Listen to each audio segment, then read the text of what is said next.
Dejavu itu berkaitan dengan karma dan reinkarnasi, dan panjenengan semua pasti pernah mengalaminya gitu loh. Jadi kalau misalkan mengalami hal seperti yang ku alami tadi, itu kaitannya pasti dengan karma masa lalu, kaitannya dengan reinkarnasi yang dipertemukan kembali, teman lama atau karma lama yang dipertemukan kembali gitu loh. Nah, apakah hal-hal semacam ini tuh setiap orang mengalaminya? Pasti terutama mereka yang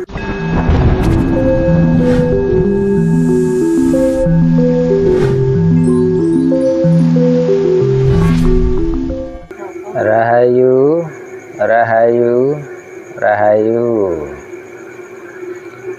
Selamat sejahtera nggih.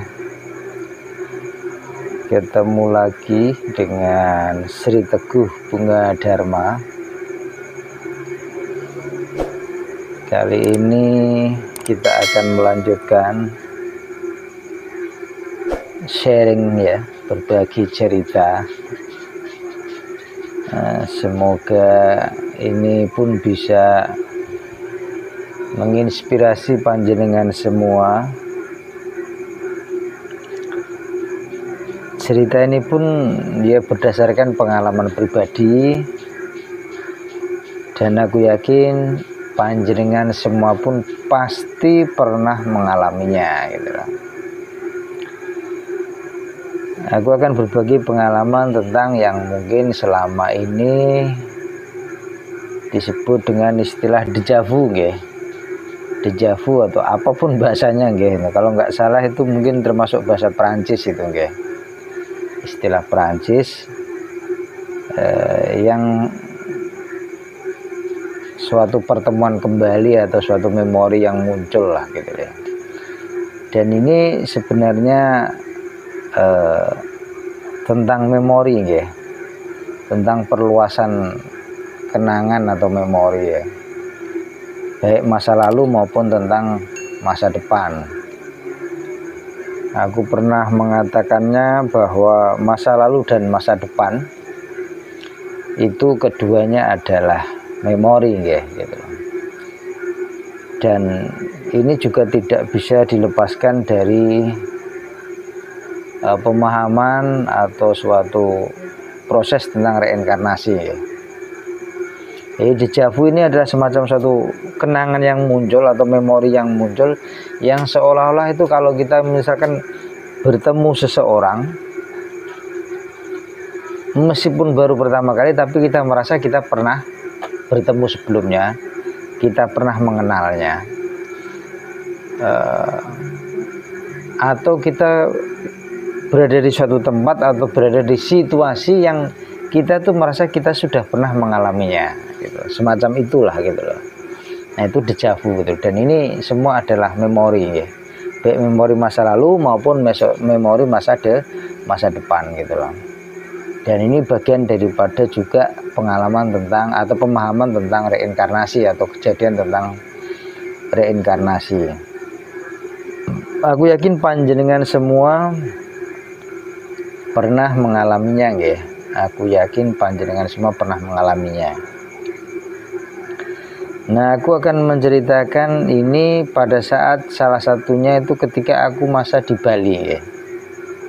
Kebetulan aku memang dari kecil itu menyadari bahwa aku itu punya janji. Ya, jadi aku sudah sadar bahwa aku itu punya janji dengan teman-teman lama. Aku menyebutnya dengan teman-teman lama ya. Dan itu berasal dari mana aja, dari seluruh dunia. Lalu aku berpikir untuk aku akan bertemu mereka itu nanti di Bali gitu.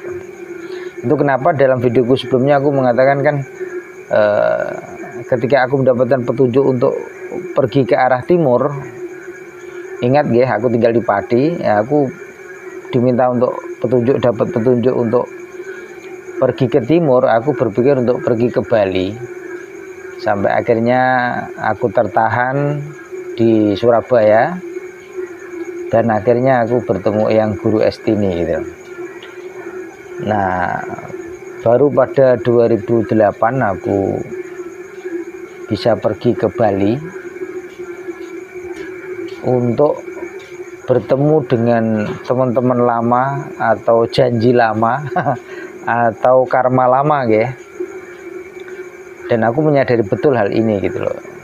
Sampai akhirnya aku dipertemukan dengan beberapa teman lama yang saat itu datang ke Bali. Mereka itu sebagai turis, sebagai wisatawan ya. Mereka pergi berlibur,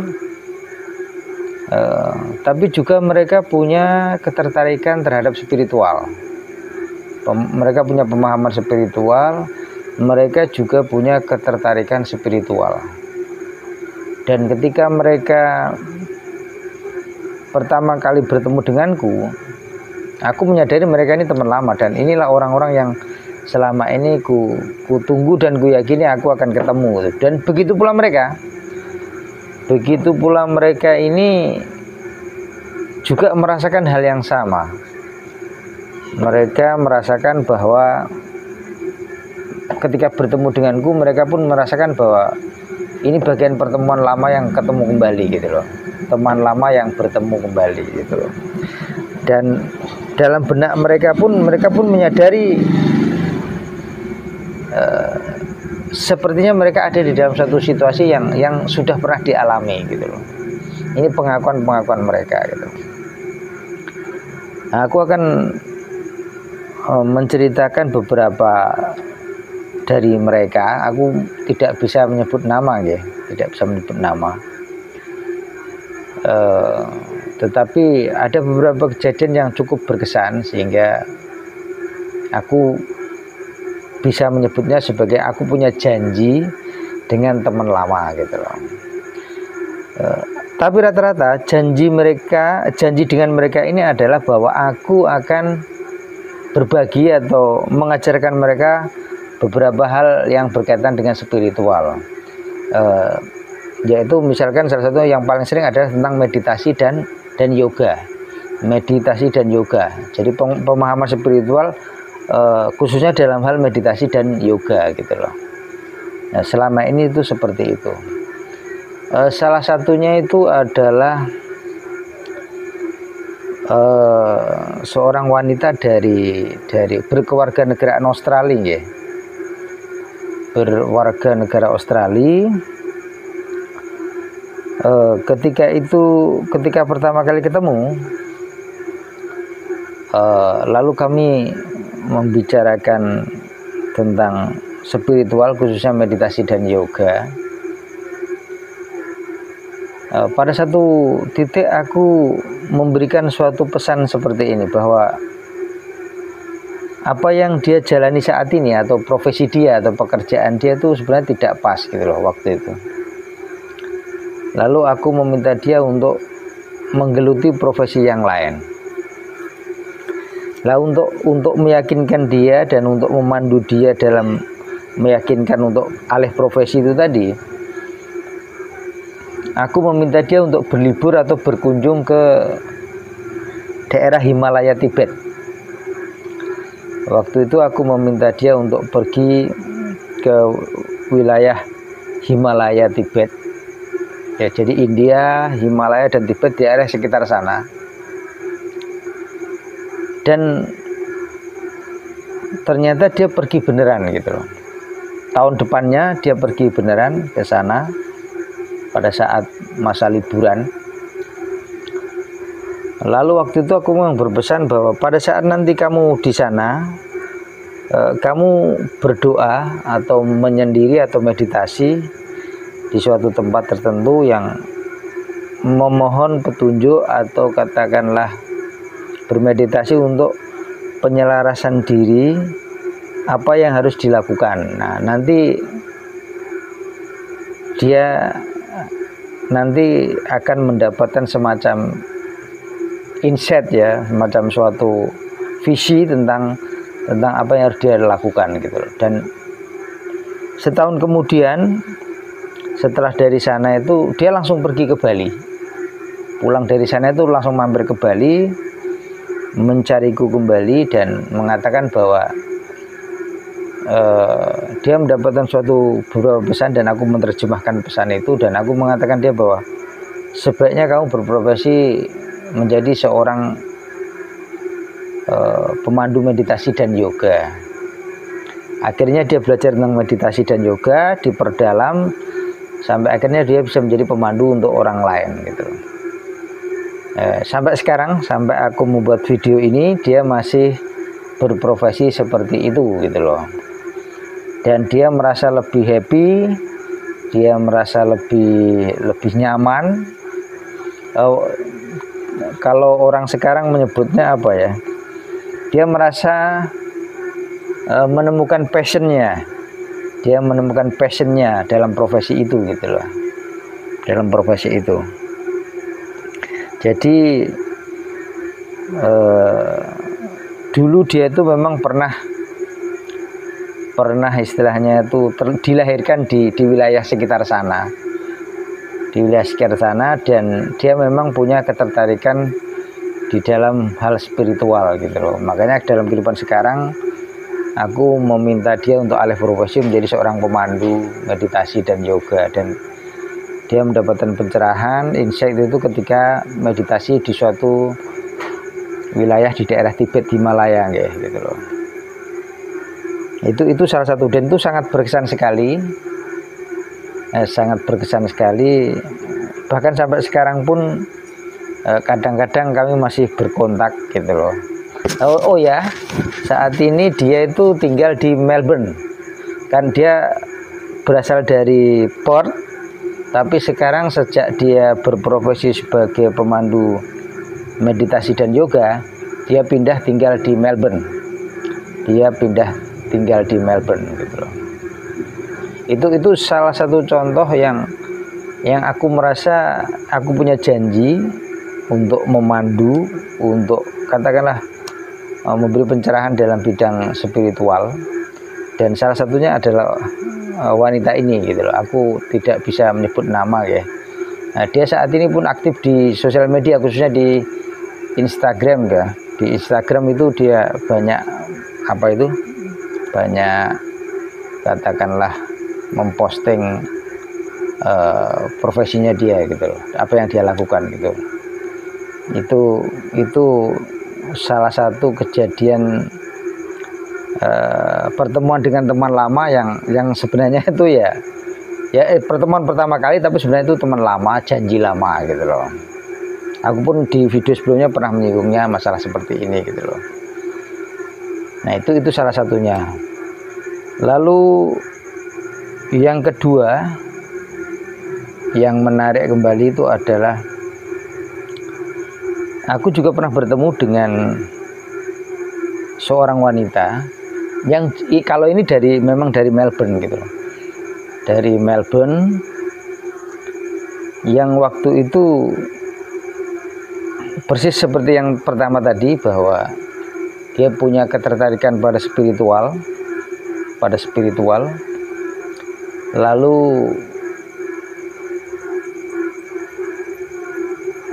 dalam pertemuan kali ini atau dalam kehidupan kali ini dia belajar meditasi dan yoga, khususnya hanya meditasi ya, yoganya itu penunjang, tapi terutama meditasi dia perdalam. Lalu di dalam praktek meditasi itu dia banyak mendapatkan vision gitu ketika aku memandunya itu, dan itu lalu dia punya semacam harapan lah gitu, keinginan dalam kelahiran berikutnya, artinya setelah kelahiran sekarang atau di masa depan, dia itu memintaku untuk berjanji bahwa di masa depan kami akan dipertemukan kembali di Eropa, khususnya di Italia gitu. Di Italia untuk melanjutkan suatu pembelajaran lah gitu. Jadi dalam kehidupan sekarang itu kelanjutan dari pertemuan di masa lampau. Tapi dalam kehidupan sekarang juga dia merasa waktunya bersamaku itu tidak banyak, dan dia minta aku berjanji untuk di masa depan akan ketemu kembali, dan itu minta di Eropa, tepatnya di Italia. Ya semoga tercapai. Mungkin panjenengan semua apa istilahnya ya, pernah mengalami seperti yang ku alami seperti itu. Jadi pertemuan seperti ini atau kejadian seperti ini tidak monopoli diriku. Cuman selama ini kan banyak yang bercerita lalu kadang tidak memahami apa sih yang sebenarnya terjadi ini. Jadi yang terjadi ini sebenarnya adalah memori yang bangkit, sebuah karma yang belum selesai, sehingga dipertemukan kembali dengan seseorang atau dengan situasi tertentu di suatu tempat tertentu.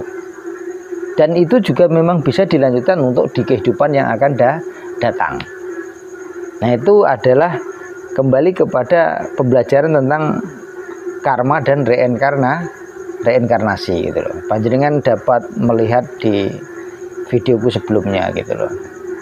Jadi ini berkaitan dengan karma dan reinkarnasi gitu. Jadi dejavu itu berkaitan dengan karma dan reinkarnasi, dan panjenengan semua pasti pernah mengalaminya gitu loh. Jadi kalau misalkan mengalami hal seperti yang ku alami tadi, itu kaitannya pasti dengan karma masa lalu, kaitannya dengan reinkarnasi yang dipertemukan kembali, teman lama atau karma lama yang dipertemukan kembali gitu loh.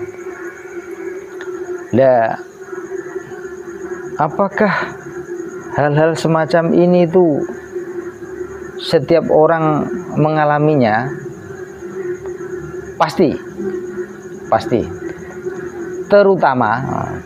Terutama mereka yang sudah berkali-kali menjadi manusia. Kadang memang ada kehidupan orang yang kadang-kadang tuh masih awal menjadi manusia. Artinya sebelumnya dia mungkin dari binatang. Nah, itu kadang-kadang mereka tidak banyak mengingat ketika mereka menjadi manusia, karena memang berasal dari inkarnasi dari binatang. Nah, lalu ketika menjadi manusia kadang mereka tidak ingat. Tetapi kalau dalam kehidupan sebelumnya mereka sudah pernah beberapa kali menjadi manusia, maka mereka pasti akan mengalami fase seperti ini, dejavu, atau sepertinya sudah mengenal lama, akrab, seperti itu, pasti itu. Tapi kalau memang mereka ini roh-roh yang masih baru menjadi manusia maksudnya, itu biasanya memang tidak terlalu punya memori seperti ini gitu loh. Jadi ini adalah sebuah proses ya.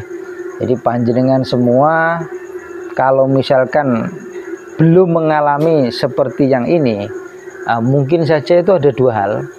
Pertama itu karena kepekaan yang belum cukup, dan itu berkaitan karena memang masih menjadi awal menjadi manusia. Kedua karena mungkin faktor kesibukan, kegiatan. Roh-roh yang baru menjadi manusia itu biasanya itu dalam kehidupan sehari-hari mereka ini sangat agresif. Mereka ini kalau misalkan bekerja misalkan gitu ya, bekerja itu sangat luar biasa, workaholic lah gitu, seolah-olah itu tidak ada hari esok, kerja terus. Jadi seperti orang terburu-buru, seperti orang yang istilahnya itu diburu-buru waktu, diburu-buru oleh pekerjaan dan tidak punya. Itu biasanya mereka masih awal-awal menjadi manusia. Jadi belum tenang lah, belum tenang ya, belum tenang. Jadi hal-hal seperti ini kadang-kadang kepekaan ketika memahami memori masa lalu belum cukup, karena mereka memang masih sebagai roh yang baru terlahir atau berevolusi, berinkarnasi menjadi manusia. Tapi kalau roh ini memang sudah beberapa kali menjadi manusia, otomatis kan mereka punya kenangan, mereka sudah pernah bertemu. Nah itu dalam kehidupan sekarang ketika mereka bertemu teman lama biasanya akan merasakan hal seperti itu gitu loh. Entah tiba-tiba muncul kebencian, entah tiba-tiba muncul kemarahan, entah tiba-tiba muncul ketidaknyamanan, atau juga merasa muncul kasih sayang. Keduanya itu ada hal seperti itu, semuanya itu adalah memori ya. Jadi kenangan masa lalu. Jadi dipahami ya. Deja vu itu hampir dialami oleh semua orang, dan ini menandakan adanya memori yang bangkit kembali, dan ini berkaitan dengan karma dan reinkarnasi gitu. Nah, kalau yang tidak merasakannya seperti itu, nah biasanya itu karena faktor mereka baru berevolusi atau bereinkarnasi menjadi manusia, artinya sebelumnya mungkin jadi binatang. Itu seperti itu. Dan ciri-ciri salah satu ciri roh yang masih baru menjadi manusia ya seperti itu tadi, seolah-olah hidupnya itu dikejar-kejar oleh waktu, workaholic dan macam-macam sebangsa itu gitu loh. Dipahami nih ya. Jadi apa yang kuceritakan ini semoga ini menginspirasi panjenengan ketika sampean mengalami ini gitu loh. Di dalam orang yang memahami, menekuni dan punya rasa ketertarikan spiritual atau pemahaman atau mengenal hidup dan jati diri, pasti akan mengalami hal seperti ini. Pasti akan mengalami hal seperti ini. Jadi ini tidak monopoli 1-2 orang. Ini semua orang mengalaminya gitu loh. Jadi ketika panjenengan semua mengalami itu, tidak perlu merasa heran atau apa. Memang itu betul gitu. Jadi bahwa itu adalah suatu proses yang berkaitan dengan memori yang bangkit, karma yang dipertemukan kembali, dan itu bagian daripada proses reinkarnasi. Dipahami ya? Semoga ini menginspirasi panjenengan. Matur nuwun. Rahayu, rahayu, rahayu.